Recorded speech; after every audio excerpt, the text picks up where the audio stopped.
রেজা বসুনিয়াকে 24 ঘন্টার মধ্যে গ্রেফতার করতে হবে এবং বন্ধকৃত যে সমস্ত বাস রয়েছে সকল বাস সমূহ চলাচলের ব্যবস্থা করে দিতে হবে। গত 16 তারিখ পাটগ্রাম থেকে এমবি ট্রাভেলস, মামুন এক্সপ্রেস,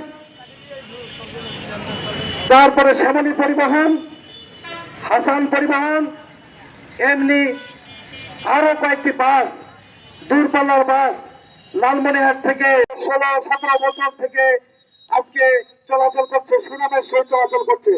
কিন্তু আমরা কি দেখলাম যে মালিক সমিতিতে ভারপ্রাপ্ত সাধারণ সম্পাদক রেজা বসুনিয়া দায়িত্ব গ্রহণের পর থেকেই প্রতিদিন প্রতিটা বাস থেকে লালমনিরহাট থেকে 60-65টি বাস দূরপাল্লার বাস ছেড়ে যায়।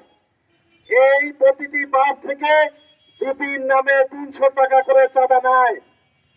এই চাঁদা কোথায় যায়?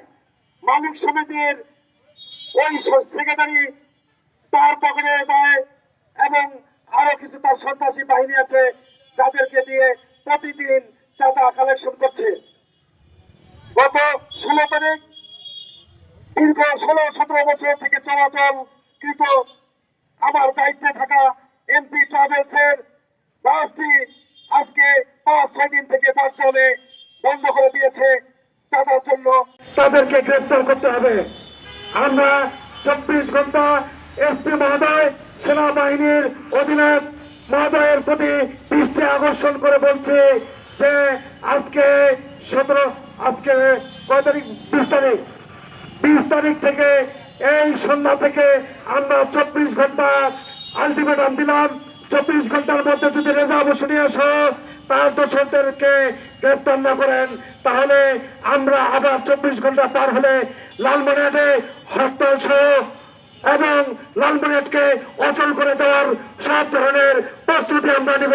এই ব্যাপারে কোন আছে আপনাদের লেখনের মাধ্যমে আমরা দাবি করছি যে অবিলম্বে এই চাঁদাবাজ, সন্ত্রাসী এবং লেবাসধারী কুচক্রী মহলের গ্রাস থেকে মালিক সমিতিকে উদ্ধার করা এবং চাঁদা বন্ধ করার দাবিতে আজকে আমরা লালমনিরহাটের রাজপথে নেমে এসেছি।